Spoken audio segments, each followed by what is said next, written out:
ఇవి మొన్న ఒక ఎగ్జామ్ అయింది. అంటే ఎస్సీ డెవలప్మెంట్ తలుగా పీఈటీ ఎగ్జామ్ అయింది. అందులో కొన్ని రీజనింగ్ ఇచ్చాడు. ఒక 5 క్వశ్చన్స్ ఉంటాయి, 5 or 6. ఈ 5 or 6 ఎలా సాల్వ్ చేయాలో చాలా సింపుల్గా ఉంటాయి. ఒక 5 నిమిషాలు అయిపోద్ది. దీనికి సీటింగ్ అరేంజ్మెంట్ అంటారు. సీటింగ్ అరేంజ్మెంట్ అంటే ఒక టేబుల్లో కానీ ఒక లైన్లో కానీ కొంతమందికి వరుసలో కూర్చుని పెట్టమని చెప్తాడు. అది చూద్దాం ఒకసారి.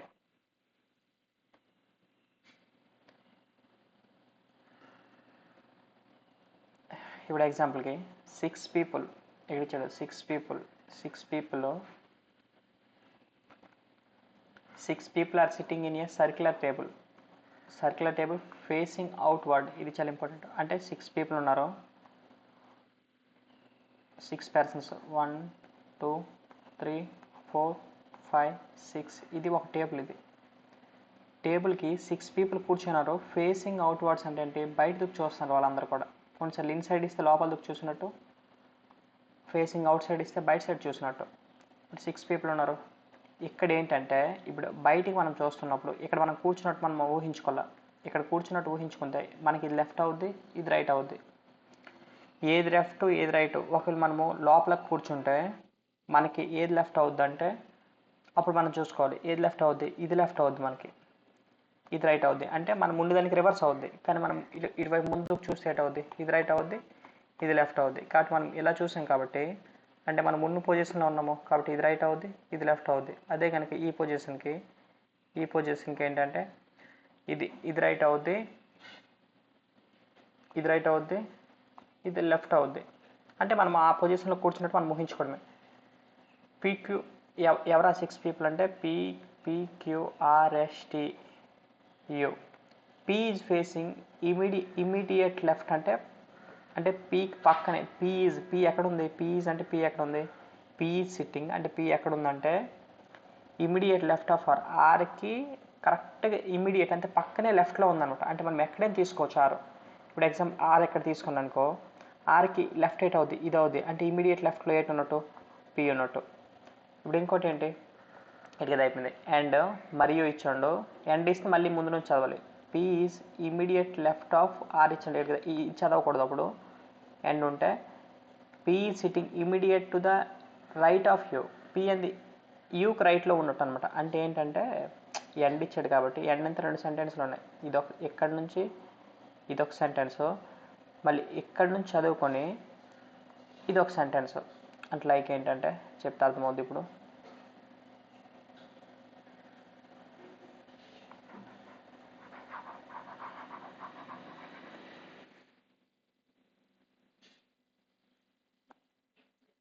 అంటే P is sitting immediate left of R. P ఎలాగ ఉందంటే ఆర్కి ఇమీడియట్గా లెఫ్ట్లో ఉంది. ఇంకోటి ఏంటన్నాడు? అండ్ అది మరియు P is sitting immediate right of you. ఈ యూకి ఇమీడియట్ రైట్లో ఉంది. అంటే ఈ యూకి ఇమీడియట్ రైట్లో ఉంది. అంటే ఇక్కడ యూ ఉంటే ఇది రైట్ అవుద్ది, ఎందుకంటే మనం అలా కూర్చున్నట్టు మనం ఊహించుకుంటే ఇది రైట్ అవుద్ది. ఇమీడియట్ రైట్లో పీ ఉంది. U is sitting immediate left of T. U ఎలాగుంది?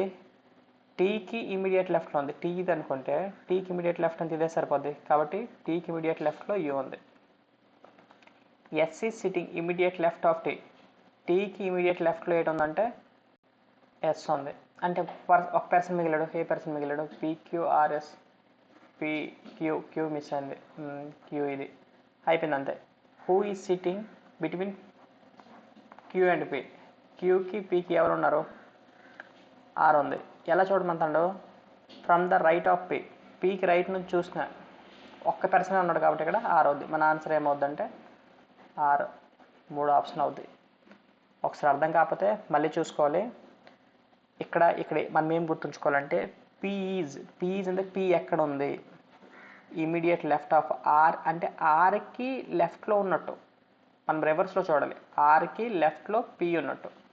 ఇప్పుడు example S is sitting immediate left of T అంటే టీకి లెఫ్ట్లో ఎస్ ఉన్నట్టు. అంటే టీకి లెఫ్ట్లో ఎస్ ఉన్నట్టు. ఇలాగ రివర్స్లో మనం చూడాలి. ఇప్పుడు ఎగ్జాంపుల్కి ఇంకోటి ఇచ్చాడు, ఇది చూద్దాం. ఇదేంటంటే స్ట్రైట్ లైన్లో సెవెన్ పీపుల్ ఉన్నారు. 1 2 3 4 5 6 7 పీపుల్ ఉన్నారు. ఏమంటాడు, అది ఏబిసి 7 పీపుల్ ఎవరంటారు, ఏబిసిడి వీళ్ళందరూ 7 people are sitting in a row అంటే ఒక లైన్లో కూర్చుంటారు. ఫేసింగ్ నార్త్, అందరు ఎటువైపు చూస్తున్నారు, ఫేసింగ్ నార్త్ వైపు చూస్తున్నారు. No one sit to the right of D, అంటే డీకి రైట్లో ఎవరు కూర్చోలేదు, అంటే డిఏ కదా లాస్ట్లో ఉన్నట్టు. డీకి రైట్లో ఎవరు లేరు, అంటే డిఏ లాస్ట్లో ఉన్నట్టు. Only 3 people are sit between D and G. డీకి జీకి ఎంతమంది, అటు పక్క అవదు, డీకి జీకి ముగ్గురు ఉన్నట్టు. Only 3 people sit between D and G, అంటే డీకి 1 2 3, డీకి జీకి ముగ్గురు ఉన్నట్టు. Only 2 people are sit between G and C. జీకి సికి ఎంతమంది ఉన్నట్టు, అంటే జీకి సికి 2 పీపుల్ ఉన్నట్టు. Only 2 people sit between G and C. ఇప్పుడు ఎగ్జాంపుల్కి ఇక్కడ మనము సి లేకుంటే అవ్వదు, ఎందుకంటే ఓన్లీ 1 పీపుల్ ఉన్నట్టు, కాబట్టి ఇక్కడ తీసుకోకూడదు. ఇప్పుడు జీకి 1 2, జీకి సి ఎక్కడ ఉన్నట్టు అనమాట. అంటే ఎటువైపునే ఉండొచ్చు, కానీ మనం చూసుకోవాలి ఇక్కడ. ఏ ఈ సిట్టింగ్ ఇమీడియట్, అంటే ఏ ఈ సిట్టింగ్, ఏ ఎక్కడ ఉంది, ఇమీడియట్ రైట్ ఆఫ్ బిలో ఉంది. అంటే బీకి రివర్స్లో చూడాలని చెప్పింది కదా, బీకి రైట్లో, అదే బీకి రైట్, ఏ లెఫ్ట్, ఇమీడియట్ రైట్లో ఏ ఉంది, బీకి ఇమీడియట్. ఇప్పుడు ఎగ్జాంపుల్కి ఒకసారి 7 people are sitting in a row, no one sits to the right of D, only 3 people are sit between G and D. జీకి డీకి 3 పీపుల్ 1 2 3 సరిపోయింది. Only 2 people are sit between G and C. జీకి సికి మధ్యన 2 people సరిపోయింది. ఏమన్నాడు ఇంకా, ఇదే ఈ పాయింట్ మనం మర్చిపోయినట్టు. F sits third to left of B. F ఎలాగా ఉంది, third to left of B. Third to left of B అంటే బికి లెఫ్ట్, ఏ లెఫ్ట్, థర్డ్ లెఫ్ట్లో సి ఎఫ్ ఉంది. అంటే ఏంటంటే బికి ఏ లెఫ్ట్, థర్డ్ లెఫ్ట్లో ఎఫ్ ఉంది. బికి థర్డ్ లెఫ్ట్లో ఎఫ్ ఉంది. అంటే ఇప్పుడు ఎగ్జాంపుల్కి, బి ఎక్కడ తీసుకున్నాను అనుకో, థర్డ్ లెఫ్ట్ అంటే 1 2 3, థర్డ్ లెఫ్ట్లో ఉన్నట్టు సరిపోద్ది. లేకపోతే బి ఎక్కడ తీసుకుంటే, 1 2 3, థర్డ్ లెఫ్ట్లో ఎఫ్ ఉన్నట్టు. కాబట్టి ఒక ఎగ్జాంపుల్ బి ఎక్కడ తీసుకున్నాను అనుకో, థర్డ్ లెఫ్ట్ అంటే 1 2 3, థర్డ్ లెఫ్ట్లో ఏమున్నట్టు, సి ఉన్నట్టు, సారీ ఎఫ్ ఉన్నట్టు.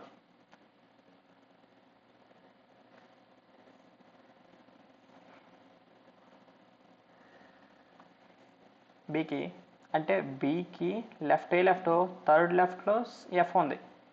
1 2 3, థర్డ్ లెఫ్ట్లో ఏముందంటే ఎఫ్ ఉంది. ఇంకేమన్నాడు, A is immediate right of B. A is immediate right of B.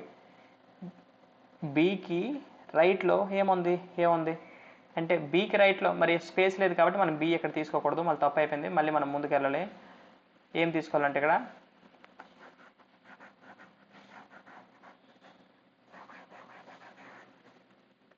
ఇక్కడ తీసుకోకూడదు. ఇప్పుడు వేరే దగ్గర చెక్ చేయాలి.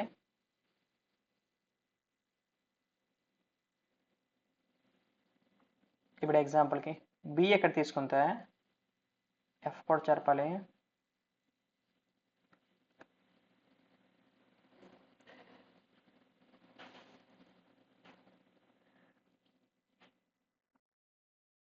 ఇప్పుడు బికి థర్డ్ లెఫ్ట్లో 1 2 3, థర్డ్ లెఫ్ట్లో ఏముందంటే ఎఫ్ ఉంది. ఇంకేమన్నాడు, ఏ ఈ సిట్టింగ్ ఇమీడియట్ రైట్, అంటే ఇప్పుడు బీకి రైట్లో, ఏ రైట్లో, ఇమీడియట్ రైట్లో ఏ ఉంది, బీకి ఇమీడియట్ రైట్లో, బి అంటే రైట్ అంతే కదా, రైట్లో ఏ ఉంది, సరిపోయింది. ఇంకే పీపుల్ మిగిలి ఉన్నాడంటే ఏబి, ఈ మిగిలి ఉంది, ఇది ఈ. ఇప్పుడు ఏమన్నాడంటే how many people sit to right of C. Right of C అంటే సికి రైట్లో ఎంతమంది ఉన్నారు, ఓన్లీ 1 పర్సన్ ఉన్నారు, కాబట్టి మన ఆన్సర్ 1.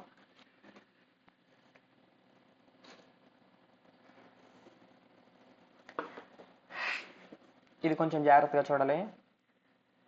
కొన్ని కండిషన్స్ మనకి ఇచ్చాడు, ఇవి కొన్ని కండిషన్స్. ఈ కండిషన్స్ చదువుకొని మనము ఈ రిలేషన్ చెప్పాలి. ఈ రిలేషన్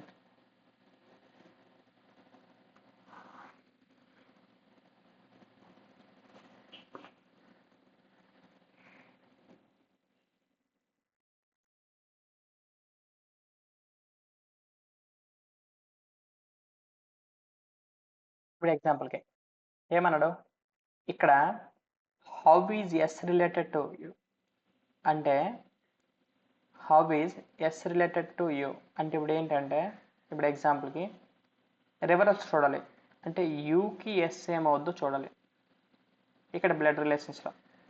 ఇక్కడ ఇంకోటి మనం ఏంటి గుర్తుంచుకోవాలంటే వీళ్ళకి మధ్యన ఎట్ ద రేట్ ఉంది అనుకో, ఈ ఇద్దరి మధ్యన రిలేషన్ ఎట్ ఉంది, ఎట్ ద రేట్ ఉంది.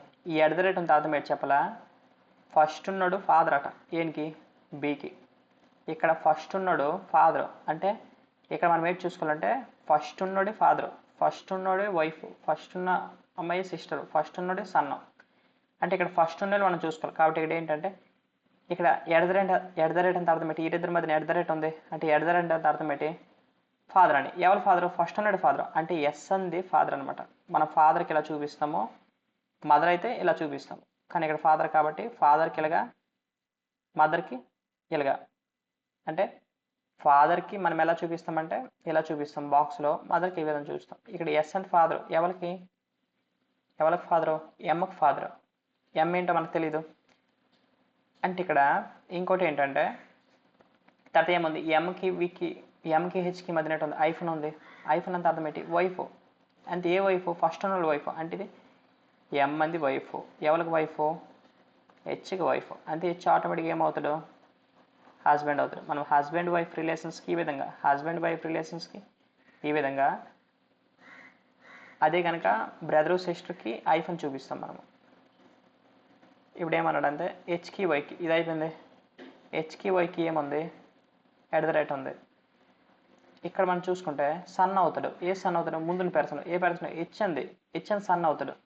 అని ఎస్ సన్ అయినప్పుడు ఆటోమేటిక్గా వై ఎట్ అవుతాడు తెలియదు మనకి. ఫాదర్ అవ్వచ్చు లేకపోతే మదర్ అవ్వచ్చు. ఇంకోటి ఇది పర్సంటేజ్. పర్సంటేజ్ అని సిస్టర్. ఎవరి సిస్టర్? ఫస్ట్ ఉన్న సిస్టర్. ఇక్కడ ఫస్ట్ ఉన్న ఎవరు? వై. వై అంది సిస్టర్. ఎవరికి సిస్టరు? యూకి సిస్టర్. యూ అంది మేలో ఫీమేలో మనకు తెలియదు కాబట్టి ఇలాగే వదిలేస్తాం. ఇప్పుడు మనకు క్వశ్చన్ అడుగుతాడు యూ నుంచి అంటే ఇలాగున్నప్పుడు ఫస్ట్ నుంచి లాస్ట్ కాదు, లాస్ట్ నుంచి ఫస్ట్ చూడాలి. యూ నుంచి ఎస్కి రిలేషన్ ఏంటి? యూ నుంచి ఎస్కి ఏంటంటే వాళ్ళ యొక్క సిస్టర్ యొక్క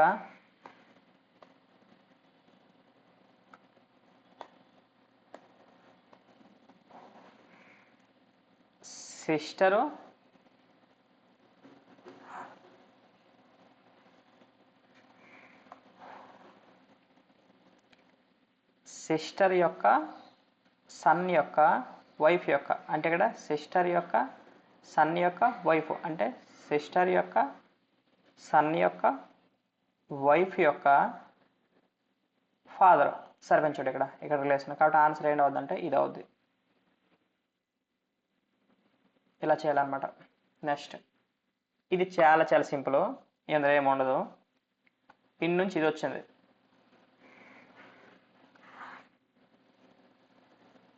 ఇన్ నుంచి ఇది వచ్చింది, ఇన్ నుంచి ఇది వచ్చింది, ఇన్ నుంచి ఇది వచ్చింది. నెక్స్ట్ ఇన్ నుంచి ఏమొస్తుందో మనం చూడాలి. చాలా సింపుల్. First of all first letters ఏ విధంగా చేంజ్ అయ్యి చూడాలి. ఓ తర్వాత పి వస్తుంది, పి క్యూ, క్యూ తర్వాత ఆర్ వస్తుంది, ఆర్ తర్వాత ఎయిట్ వస్తుంది ఏబిసిడిలో, ఆర్ తర్వాత ఎస్ వస్తుంది. కాబట్టి మన ఆన్సర్ ఈ రెండు కాదు, ఇది కాదు, ఇది కాదు. ఎందుకంటే ఫస్ట్ ఎస్ తో స్టార్ట్ అవ్వాలి. ఎం తర్వాత ఎన్ వస్తుంది, అదే రెండో లెటర్. ఎం తర్వాత రెండో లెటర్ ఎయిట్ వస్తుంది, ఎన్ వస్తుంది, ఎన్ తర్వాత ఎయిట్ వస్తుంది, ఎన్ తర్వాత ఓ వస్తుంది, ఓ తర్వాత పి వస్తుంది, పి తర్వాత క్యూ రావాలా. కాబట్టి ఇదనమాట ఆన్సర్ మనది. ఇది ఒకటే ఉంది. ఇది కూడా చెక్ చేయొచ్చు. జే తర్వాత కే వస్తుంది, కే తర్వాత ఎల్ వస్తుంది, ఎల్ తర్వాత ఎం వస్తుంది, ఎం తర్వాత ఎన్ వస్తుంది. అంతే, చాలా చాలా సింపుల్. ఏబిసిడీలో వస్తుంది ఆటోమేటిక్ చేసుకోవచ్చు. కొన్నిసార్లు ఏంటంటే మనకి ఏబిసిడీలకి ఇవి తెలియాలి. ఏబిసిడి ఈఎఫ్ అంటే ఏకి 1, బికి 2, సికి 3, డికి 4, ఈకి 5, 6, F G H I J K L M N O P Q R S T ఇలా తెలియాలి. ఇప్పుడు ఎగ్జాంపుల్కి ఏమవుద్ది? 7 అవుద్ది. సారీ జీ మర్చిపోయాను. G7, H8, I9, J10, K11, 12, 13, 14 ఇలాగ మనకు గుర్తుంటే ఏంటంటే మనం ఆటోమేటిక్గా ఏమైంది 15 అయింది, 15 తర్వాత 16 వచ్చింది, 16 తర్వాత 17 వచ్చింది. కొన్నిసార్లు ఒకటే గ్యాప్ ఉండొచ్చు, కొన్నిసార్లు 2 గ్యాప్ ఉండొచ్చు, కొన్నిసార్లు 3 గ్యాప్ ఉండొచ్చు. ఆ ఏబిసిడ్లు మనం రాసుకుంటే ఇప్పుడు ఎగ్జాంపుల్కి ఏంటంటే ఇప్పుడు ఓఎంజేకి మనం ఏంటంటే 15, 13, 10 ఇప్పుడు ఎగ్జాంపుల్ పిఎన్కే, పి ఎంత 16, 14, కే ఎంత 11. చూడు 15 నుంచి 16 అయింది, 13 నుంచి 14 అయింది, 10 నుంచి 11 అయింది. కాబట్టి నెక్స్ట్ వచ్చింది ఏంటంటే 17, 15, 12 అవుద్ది. అలాగ మనము చేసుకోవచ్చు అనమాట. కాబట్టి ఇవి చాలా సింపుల్గా ఒక మార్క్ వస్తుంది.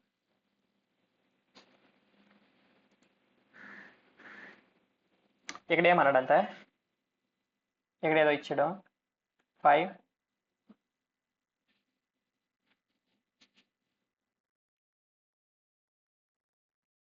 598, 23, 31, 26, 5, 4, 9. ఇప్పుడు ఎగ్జాంపుల్కి ఏంటంటే what comes in the place of question mark ప్లేస్లో ఏమొస్తుందంటే ఈయన ఆన్సర్ చేయాలి. In the following if plus minus are interchanged, అంటే ప్లస్ ప్లేస్లో మైనస్ రాయాలి, మైనస్ ప్లేస్లో ప్లస్ రాయాలి. Into and divided are interchanged, అంటే ఇంటూ ప్లేస్లో డివైడెడ్ రాయాలి, డివైడెడ్ ప్లేస్ ఇంటూ రాయాలి. ఈ రెండు చేంజ్ చేయాలి. ఇప్పుడు ఎగ్జాంపుల్కి ఇంటూ ఉందనుకో, ఇంటూ ప్లేస్ మనం డివైడెడ్ రాయాలి, మైనస్ ప్లేస్లో ప్లస్ రాయాలి, డివైడెడ్ ప్లేస్ ఇంటూ రాయాలి. ఇంకోటి ఏంటి, మైనస్ ప్లస్ ప్లేస్లో మైనస్ రాయాలి. ఇప్పుడు ఎగ్జాంపుల్కి ఈ రెండు మనం డివైడ్ చేయాలి. ఈ రెండు డివైడ్ చేస్తే ఎంత అంటే 2 times 26 times అవుద్ది ఇది, ప్లస్ ఇది 31 into 26 మైనస్ 549. మనకు రూల్ ఉంది. ఈ రూల్ ప్రకారం ఏంటంటే BOD MAS, కాబట్టి ఫస్ట్ ఏంటంటే బ్రాకెట్ సాల్వ్ చేయాలి. డివైడెడ్ ఆఫ్ డి ఎంత డివైడెడ్, మల్టిప్లికేషన్, ఎడిషన్, సబ్స్ట్రాక్షన్. ఇక్కడ ఏం చేయాలంటే ఫస్ట్ ఆఫ్ ఆల్ ఇవి లేవు. ఫస్ట్ ఇందులో ఏముంది, ఇంటూ ఉంది కాబట్టి ఇంటూ ఫస్ట్ సాల్వ్ చేయాలి, తర్వాత ప్లస్, తర్వాత మైనస్. ఫస్ట్ ఇంటూ సాల్వ్ చేస్తే ఏమవుద్దంటే 31 into 26 అంటే 6, 6, 6 18, టోటల్ 62, అంటే 6, 0, 1, 8, అంటే 806 ప్లస్ 26, 6, 6, 12, 1, 3, 8, 832 అవుతుంది. అంటే ఇది 832 నుంచి ఇది 549 మైనస్ చేస్తే ఎంత వస్తుంది, 12 నుంచి 9 తీస్తే 3, పక్క నుంచి 12 నుంచి 4 తీస్తే 8, ఇంకా 283. ఆన్సర్ ఏంటంటే ఎక్కడ ఉంది, చెరుపుతాం.